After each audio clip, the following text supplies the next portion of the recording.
Okay, let's continue here with labor and delivery.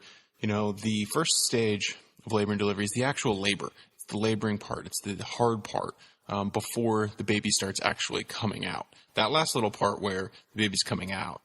Now, obviously, I've never had a baby myself, but, you know, the bulk of the work or the labor, so to speak, is done before the baby starts actually coming out through the birth canal.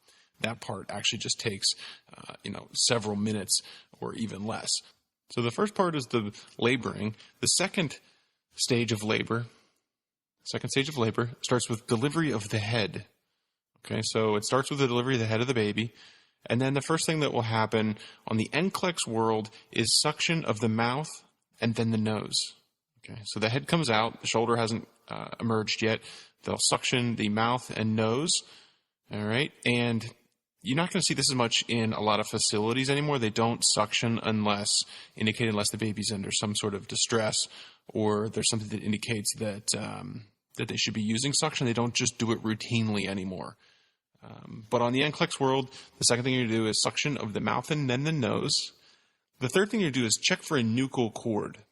Okay, a nuchal cord is a cord wrapped around the head of the baby. So some babies have a real long umbilical cord, some have shorter umbilical cord. So if that cord is wrapped around the head of the baby, it can, number one, it could obviously choke the baby. Or number two, as the baby is delivered, if the umbilical cord is shorter, it can prematurely pull the placenta off the wall of the uterus. Right? So that third thing you're going to do is check for the nuchal cord. The fourth thing is the delivery of the shoulders and then the body. And then the last thing that's going to happen that you want to make sure that you do, this is critical stuff. Obviously, there's going to be other things that are going to happen. You're going to dry off the baby. You're going to, dry stimulate, warm the baby. Lots of places do kangaroo care. Baby goes right on mama's chest. But the thing that you're going to make sure that you do is to place an ID band on the baby before it leaves the delivery room. Okay, so those are the critical things that are going to occur. Like I said, there's other stuff that's going to happen in there. You're going to check the APGAR, all sorts of things. But that's the crucial stuff in the second stage of labor. Then the third stage of labor, now the baby's out already. So the third thing in the third stage is that happens is the delivery of the placenta. Okay, so the placenta is delivered. Just usually happens a couple minutes, maybe up to 10, 20 minutes at the most after the delivery of the baby, but it's pretty much an immediate thing. And for that, you're going to want to do two things. You're going to want to assess to make sure that it's a 3-vessel cord, and you're going to want to make sure that the placenta is intact, okay, and that there's not a section of the placenta that's still adhered onto the uterine wall. And the fourth stage of labor is going to start after the placenta has been delivered, and this is the recovery stage. All right, and in this fourth stage of labor, so in stage 4, you do 4 things 4 times per hour for 2 hours.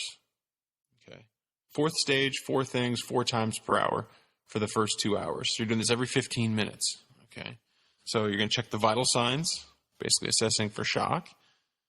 You're going to assess the fundus. Okay, you're going to massage it if it feels boggy. And if it feels like it's displaced to one side, you're going to want to have the patient void if they can, or catheter them if they cannot. That's most likely why that fundus is displaced. And you're going to check the pads. Okay, so you want to be aware of how much blood is coming out. And if a pad is soaked in less than 15 minutes, that blood's flowing too much.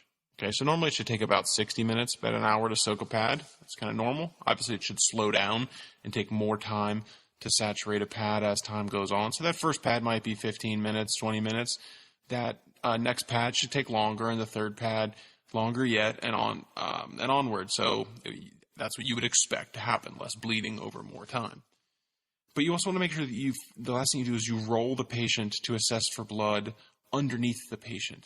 Okay, so this client may have blood underneath them that you don't see until you roll them to the side. So there could be a substantial amount of blood underneath the patient, and they don't really like to do this stuff because it doesn't it's not the most comfortable time. They've just had a baby come out of them.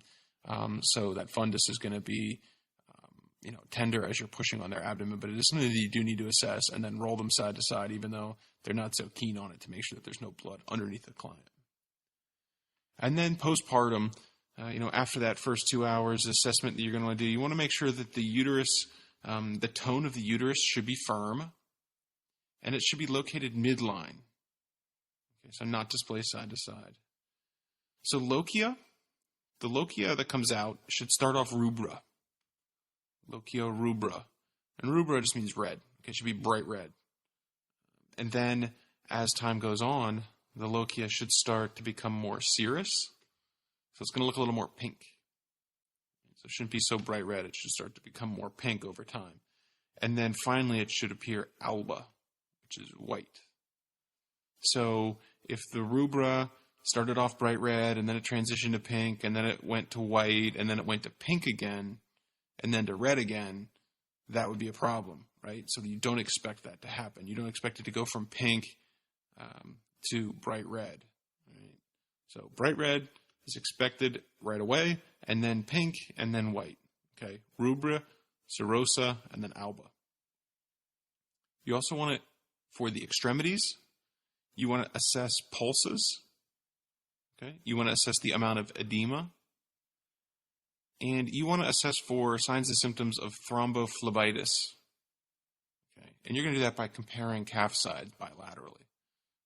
So you want to make sure you take a look at their legs and make sure the calves are the same size. Check for any pain or tenderness in those calves. Give them a couple squeezes. Right. So that's what you need to know for the delivery part of labor and delivery. Okay, what you need to watch for in the second stage of labor, the third stage of labor, the fourth stage of labor, and then those postpartum assessments. Okay, so remember, second stage of labor, delivery of the head. Then you're going to suction the mouth and the nose. You're going to check for a nuchal cord wrapped around the head. Then the shoulders and the body of the baby get delivered. And then you're going to make sure that after you have dry stimulated the baby, they have, the APGAR scoring has been done. You're going to want to make sure to place an ID band on the baby before it leaves the delivery room. And that third stage is the delivery of the placenta. And your big thing there is you want to watch for, make sure it's a 3-vessel cord. And I didn't mention this earlier, but those 3 vessels, you want to have 1 vein and 2 arteries. Okay, the 2 arteries are going to look smaller than the 1 vein. All right, so 3-vessel cord is going to have 2 arteries and 1 vein. And then you're going to want to make sure that the other thing that you assess for with that third stage of labor and the delivery of the placenta is to make sure that the placenta is intact. So you want to make sure you have all of it with the cord. Okay, so if the cord comes out, no placenta attached, that's going to be an issue. Okay, you're going to want to address that. Or if half of the placenta comes out, you're going to want to address that, because that fundus and that uterus is not going to be able to fully contract if the placenta is still in there, and that's going to prolong the time that this mother is susceptible to bleeding. In the fourth stage, recovery stage, in stage 4, you do 4 things 4 times per hour for 2 hours. Okay, so you're going to check for vital signs, watching for shock. You're going to massage the fundus. So the fundal massage if it's boggy.